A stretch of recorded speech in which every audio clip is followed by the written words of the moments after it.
దుబాయ్లో టీమిండియా దుమ్ము లేపింది. హై వోల్టేజ్ మ్యాచ్లో పాక్కు షాక్ కొట్టేలా ఆడారు భారత ఆటగాళ్లు. ఆల్రౌండర్ ప్రదర్శనతో భారత ఆటగాళ్లు పాక్ను మట్టి కరిపించారు. మొదట భారత బౌలర్లు ఫీల్డర్ల సమిష్టిగా రాణించి పాక్ను 241 పరుగులకు కట్టడి చేశారు. 242 పరుగుల విజయ లక్ష్యంతో బ్యాటింగ్ ప్రారంభించిన టీమిండియాకు ఓపెనర్లు రోహిత్, గిల్ మంచి శుభారంభాన్నిచ్చారు. ఇద్దరూ కలిసి పాక్ బౌలర్లను ఉతికి ఆరేశారు. రోహిత్ 20 పరుగులకు, గిల్ 46 పరుగులు చేసి అవుట్ అయ్యారు. రోహిత్ తరువాత గ్రౌండ్లోకి వచ్చిన కోహ్లీ పాక్ బౌలర్లను ఓ ఆట ఆడుకున్నాడు.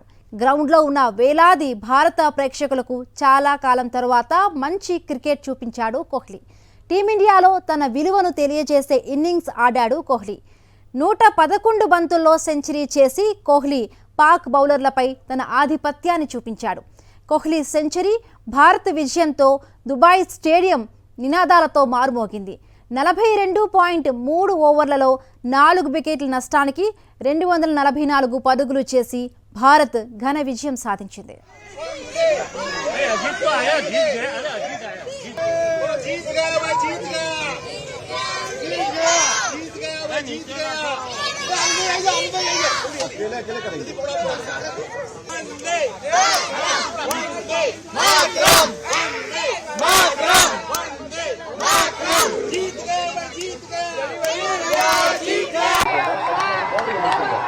அந்த எந்த கவுண்டரில் லிவிங்ஸ் ஆரம்பிச்சாரோ அதே கவுண்டரில் லிவிங்ஸ் முடிச்சிருக்காரு. முக்கியமான ஒரு விஷயம்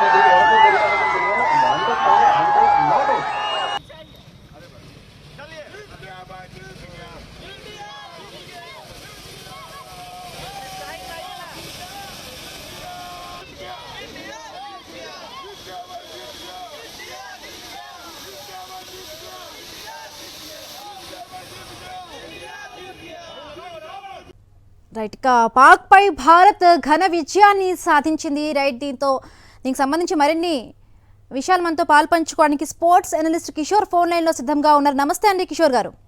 నమస్తే. రైట్, పాక్ పై భారత్ ఘన విజయాన్ని సాధించింది. 42.3 ఓవర్లలో భారత్ విజయాన్ని సాధించడాన్ని ఏ విధంగా చూస్తారు? ఒక్క మాటలో చెప్పాలంటే అబ్సల్యూట్లీ కాంప్రహెన్సివ్, సాధికారికమైన విజయం అనే చెప్పొచ్చు. ఇంతకు మించి చెప్పడానికి లేదు. ఎందుకంటే ఇటు బౌలింగ్ లో, ఫీల్డింగ్ లో, తర్వాత బ్యాటింగ్ లో కూడా ఎక్కడ ఇండియా పాకిస్తాన్ మ్యాచ్ లో ఉండే ఆ రకమైన ప్రెషర్ ను ఏకం కూడా ఎక్స్పీరియన్స్ చేయలేదు ఇండియన్ టీము. అందుకని అబ్సల్యూట్లీ కాంప్రహెన్సివ్ విక్టరీ.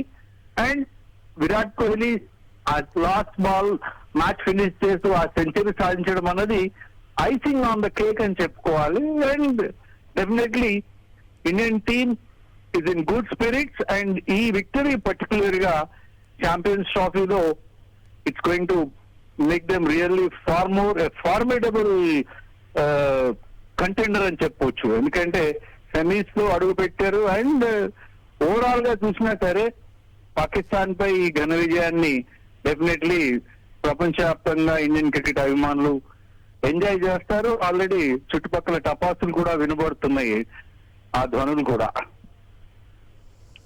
అంటే ఇప్పుడు మనకి ఇప్పుడు చూసుకుంటే కోహ్లీ సెంచరీ దీనికి ప్లస్ అయింది అనుకోవచ్చా ఈ మ్యాచ్ కి? కోహ్లీ సెంచరీ ప్లస్ అని అంటే కూడా కోహ్లీ ఎట్ 36 ఇది తన 51st ODI century. And post match లో ఇందాకనే జస్ట్ ఒక కొద్ది నిమిషాల కింద కంక్లూడ్ అయిన పోస్ట్ మ్యాచ్ ప్రెజెంటేషన్ లో కూడా మ్యాన్ ఆఫ్ ద మ్యాచ్ గా తాను మాట్లాడుతున్న తీరు గమనిస్తే, నేను నా మీద ఏ రకమైన ఎక్స్పెక్టేషన్స్ ఉంటాయని నాకు తెలుసు. ప్లస్ బయట నుండి వచ్చే ఆ సలహాలు గారి, సంప్రదింపులు గారి, ఇట్లాంటి వాటన్నిటికి నేను దూరంగా ఉంటాను. నా స్ట్రెంగ్త్ ఏంటో తెలుసు, ఆ ప్రాసెస్ నేను నమ్ముకుంటాను. తర్వాత తనొక్కడే కాకుండా మొదట్లోనే గిల్, తర్వాత రోహిత్ శర్మ ఇచ్చిన స్టార్ట్, తర్వాత గిల్ మంచి ఫామ్ లో ఉన్నాడు. అందుకనే తను ఇప్పుడు నెంబర్ 1 ODI బ్యాటర్ అని చెప్తూ వస్తే శ్రేయస్ అయ్యర్ కూడా చక్కటి భాగస్వామ్యాన్ని అందించాడు. And it's a collective team effort అని కోహ్లీ చాలా హంబుల్ గా చెప్పాడు. నిజానికి కోహ్లీ ఇప్పటి వరకు శిఖరాగ్రంలో తాను ఎన్ని అద్భుతమైన రికార్డులు అందుకున్నారని మనకు తెలుసు. మరొకసారి కోహ్లీ ఎందుకు ఇండియన్ టీమ్ కి అవసరము అన్నది ఎస్టాబ్లిష్ చేశారు. It's a wonderful innings played by Kohli అని చెప్పొచ్చు. ఎస్, అలాగే కోహ్లీ బ్యాట్ పట్టుకుంటే మనం చూస్తాం మొత్తం గ్రౌండ్ అంతా కూడా కోహ్లీ కోహ్లీ అంటూ కూడా నినాదాలు చేస్తారు. బట్ ఈ రోజు మ్యాచ్ ఆడిన కోహ్లీ తీరు విధానం చూస్తే అంటే మరొకసారి ఛాంపియన్స్ ట్రోఫీలో అంటే ప్రత్యర్థులకు అంటే గట్టి వార్నింగ్ ఇచ్చాడు అనుకోవచ్చా తన ఆట తీరుతో? Definitely yes. నేను ఇందాకనే అన్నాను, అందుకనే అంటే ఛాంపియన్స్ ట్రోఫీ గెలవడానికి ఒక స్ట్రాంగ్ కంటెండర్ గా ఇండియా ఎమర్జ్ అయింది అన్నదానికి ఈ రోజు ఈ సాధికారిక విజయమే ఒక ఎగ్జాంపుల్ గా మనం చెప్పుకోవచ్చు. ఎందుకంటే మొదటి మ్యాచ్ లో బంగ్లాదేశ్ తోని ఆల్రెడీ స్లో అండ్ కొంత మందకొడిగా ఉన్న పిచెస్ పైన బ్యాటింగ్ కొంత ఇబ్బంది పడ్డారేమో అనిపించింది. కానీ ఈ రోజు ఇటు బౌలింగ్ లో కానీ అటు బ్యాటింగ్, ముఖ్యంగా బౌలింగ్ గమనిస్తే మొదట్లో షమి తర్వాత రాణా అంతగా ప్రభావం చూపించలేదు. కానీ ఆల్రౌండర్ గా హార్దిక్ పాండ్యా తన విలువ ఏంటి అన్నది మరొకసారి ఎస్టాబ్లిష్ చేశాడు. స్పిన్నర్స్ కూడా of course Jadeja, Kuldeep and Axar the bowl brilliantly. And Rohit Sharma కూడా క్రెడిట్ ఇవ్వాలి. కెప్టెన్సీకి సంబంధించిన వరకు ఆ బౌలింగ్ లో మార్పులు చేశాడు. పాకిస్తాన్ ను ఒక దశలో ఒక చక్కటి partnership Rizwan and shot Shakeel మధ్య ఏర్పడినా కూడా దాన్ని ఓవర్కమ్ చేస్తూ ద వే ఎంటైర్ టీమ్ ఒక కలెక్టివ్ ఎఫర్ట్ తో ఆడింది. దట్స్ బ్రిలియంట్ థింగ్ అని చెప్పవచ్చు బిందు. ఎస్, అంటే ఈ టోర్నీలో అంటే హార్దిక్ పాండ్యా ఆట తీరును ఏ విధంగా చూస్తారు? అంటే ఇండియాకు ఒక తురుపు ముక్కగా కూడా చూడొచ్చు అనుకోవచ్చా?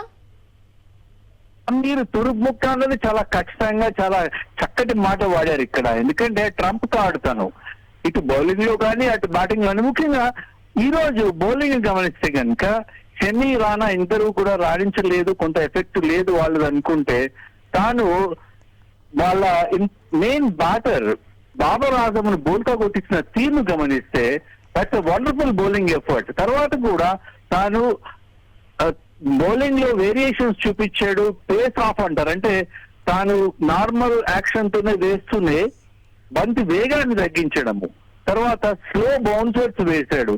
అందుకని హార్దిక్ పాండ్యా తను కంప్లీట్ గా మొదట్లో ఫస్ట్ చేంజ్ వచ్చాడు, తర్వాత కూడా మధ్యలో కూడా తాను వేసిన బౌలింగ్ గమనిస్తే ఈ బౌల్ బ్రిలియంట్లీ. అందుకనే ఈ రోజు రెండు టీమ్స్ మధ్యలో ఒక మేజర్ డిఫరెన్స్ అంటే అఫ్ కోర్స్ కోహ్లీ బ్యాటింగ్ గురించి మనం ఖచ్చితంగా చెప్పుకున్నాం ఇందాకే. కానీ ఇండియా ఆ తక్కువ స్కోర్కే పాకిస్తాన్ కట్టడి చేయగలిగింది అంటే మాత్రం ఖచ్చితంగా మనము మీరు అన్నట్టు ఆ తూర్పు ముక్క హార్దిక్ పాండ్యాకే క్రెడిట్ ఇవ్వాల్సి ఉంటుంది బిందు. ఎస్, అలాగే అంటే బ్యాటింగ్ చేసిన వెంటనే రోహిత్ కొద్ది పరుగుల తర్వాత ఓటైనా కూడా మనం ఓవరాల్ గా చూసుకుంటే ఇక్కడ గిల్ కానీ విరాట్ శ్రేయస్ కానీ అంటే ఓవరాల్ గా అంటే విజయం దిశగా కూడా వాళ్ళిద్దరి యొక్క బ్యాటింగ్ ఏ విధంగా చూస్తారు?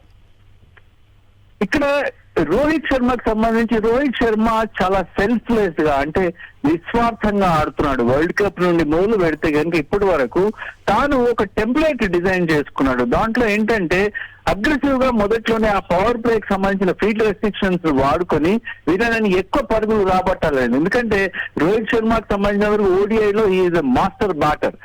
ఆ లెక్కన తాను అగ్రెసివ్ గా ఆడతాడు, టైమింగ్ తర్వాత అన్ని రకాల షాట్లు ఆడగలడు. ముఖ్యంగా కెప్టెన్ మీకు ఆ రకమైన స్టార్ట్ ఇస్తుంటే అది మిగతా ప్లేయర్ల పైన దాని ప్రభావం చాలా పాజిటివ్ గా ఉంటుంది. అదే కనిపించింది కూడా. ఎందుకంటే కోహ్లీ కూడా పోస్ట్ మ్యాచ్ కాన్ఫరెన్స్ లో చెప్పాడు, ఇద్దరు ఓపెనర్స్ అద్భుతమైన స్టార్ట్ ఇచ్చారు, పవర్ ప్లే లో కొత్త బంతి మీద ఎక్కువ పరుగులు సాధించగలిగాము, అది దాని వల్లనే మిగతా. ఎందుకంటే కొత్త బంతితో పరుగులు సాధించలేకపోతే స్పిన్నర్స్ ని ఆడడం ఇంకా కష్టం అవుతుంది. పిచ్ స్లో అవుతుంది అనుకున్నప్పుడు స్ట్రోక్ మేకింగ్ చాలా డిఫికల్ట్ అవుతుంది.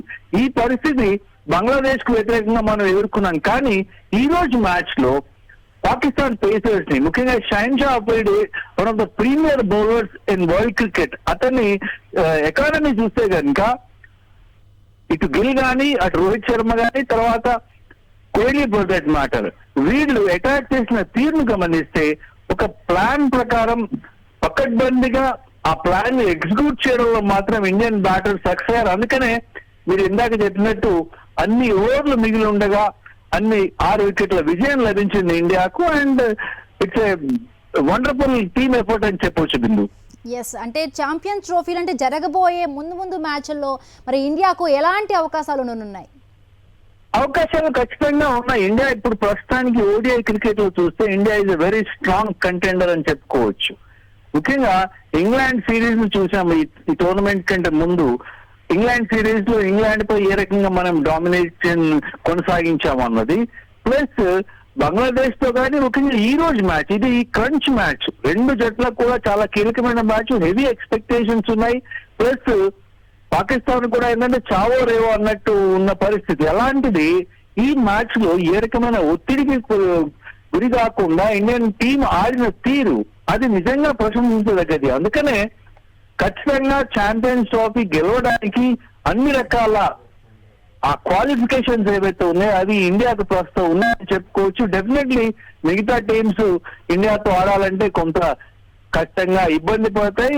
వాళ్ళు చాలా మెరుగ్గా ఆడితే తప్ప ఇండియాకు పోటీ ఇచ్చే పరిస్థితులు లేరని చెప్పడంలో అతిశయోక్తి ఏం లేదు బిందు.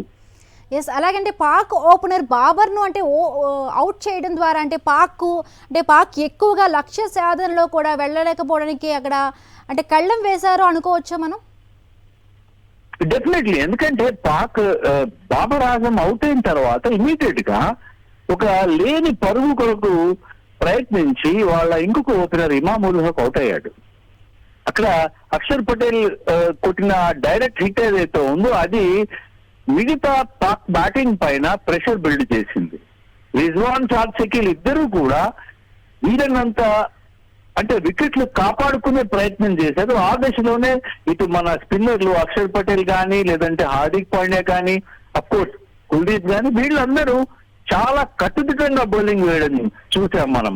అందుకనే అంత పెద్ద పార్ట్నర్షిప్ అయినా సరే పాకిస్తాన్ ఒక పెద్ద స్కోర్ చేయలేకపోయింది. చివర్లో బ్యాట్ జలిపించి ఎక్కువ పరుగులు రాబట్టాలి అనుకున్నప్పుడు ఆ క్రమంలో పాకిస్తాన్ వరుసగా వికెట్లు కోల్పోయింది. దీన్ని బట్టి ఇండియన్ టీమ్ పర్టికులర్ గా బౌలింగ్ యూనిట్ ఇటు స్పిన్ డిపార్ట్మెంట్ అయినా అటు పేస్ డిపార్ట్మెంట్ అయినా కూడా కలిసికట్టుగా రాణించడం వల్లనే అది సాధ్యమైనని చెప్పొచ్చు. అందుకనే బాబర్ ఆజం అవుట్ అయిన తర్వాత ఇమాముల్ కూడా అవుట్ అయిన తర్వాత ఒక పార్ట్నర్షిప్ ఎవాల్వ్ అయినా కూడా పాకిస్తాన్ బ్యాటర్స్ ఫ్రీగా ఆడలేకపోయారు. అదే ఇండియాకు కలిసి వచ్చిందని చెప్పొచ్చు బిందు. ఎస్, అలాగే అంటే ఇంకా కొన్ని ఓవర్లు ఉంటుండగానే కూడా విజయం సాధించింది ఇండియా. అంటే రోహిత్ శర్మ వెంటనే అవుట్ అయినా కూడా గిల్, విరాట్ కూడా మొత్తం అంటే విజయం దిశగా కూడా మొత్తం భారత్ని విజయం వైపు తీసుకెళ్లారు. అంటే ఈ ఆటలో రోహిత్ శర్మ ఆట మరింత మెరుగుపడాలి అనుకోవచ్చా మనం? రోహిత్ శర్మ గురించి ఇందాకే మనం మాట్లాడుకున్నాం. రోహిత్ శర్మ మెరుగుపడాలి అంటే రోహిత్ శర్మ ఒక తన కెరియర్ ఫ్యాగ్ ఎండ్ లో ఉన్నాడు. బహుశా ఈ ఐసీసీ ఈ ఛాంపియన్స్ ట్రోఫీ బహుశా చివరి ఐసీసీ టోర్నమెంట్ కావచ్చేమో ఓడిఐ ఫార్మాట్ లో రోహిత్ శర్మకు. కానీ తాను సెల్ఫ్లెస్ గా నిస్వార్థంగా ఆడుతున్నాడు. ఎందుకంటే రోహిత్ శర్మ తొందరగా అవుట్ అయినా లేదంటే ధాటిగా పరుగులు సాధించినా కూడా అది టీం కొరకే చేస్తున్నాడు. బాధ్యతాయుతం అన్నదంటే ఇక్కడ అగ్రెసివ్ గా ఆడాలి, కొత్త బాల్ వీలైనంత వరకు అటాక్ చేయాలి, పేసర్స్ పైన వాళ్ళ పవర్ ప్లేలో వీళ్ళని ఎక్కువ పరుగులు సాధించాలి అన్న ఒక టీమ్ స్ట్రాటజీ ఏదైతే ఉందో దాన్ని రోహిత్ శర్మ నిస్వార్థంగా ఎగ్జిక్యూట్ చేస్తూ ఉన్నాడు. అందుకని రోహిత్ శర్మ ప్రదర్శన గురించి మనం ఇబ్బంది పడాల్సిన అవసరం ఏం లేదు. దాని గురించి గొప్పగా ఇప్పుడు కన్సర్న్ చూపించాల్సిన అవసరం ఏం లేదు. ఎందుకంటే బంగ్లాదేశ్ తో మ్యాచ్ లో కూడా రోహిత్ శర్మ స్కోర్ చేసిన 40 చాలా క్రూషియల్ అయ్యాయి. ఎందుకంటే రోహిత్ శర్మ యాక్చువల్లీ ఓడిఐస్ లో 3 డబుల్ సెంచరీలు సాధించాడు, అద్భుతమైన ఆటగాడు. ప్లస్ తాను అటాక్ చేయగలడు, అన్ని రకాల స్ట్రోక్స్ ఆడగలడు. అందుకని రోహిత్ శర్మ సంబంధించినంత వరకు అతని ఫామ్ గురించి లేకపోతే అతని కంట్రిబ్యూషన్స్ గురించి ప్రస్తుతం ఎక్కువగా ఆలోచించాల్సిన అవసరం లేదు. అండ్ టీం కూడా మనం చెప్పుకున్నట్టు చాలా కంఫర్టబుల్ గా గెలుస్తుంది కాబట్టి ఇట్లాంటి వాటి గురించి పెద్దగా ఇబ్బంది పడడము లేకపోతే వాటి గురించి ప్రత్యేకించి ఆలోచించాల్సిన అవసరం లేదనుకుంటాను Bindu. Right, thank you Kishore.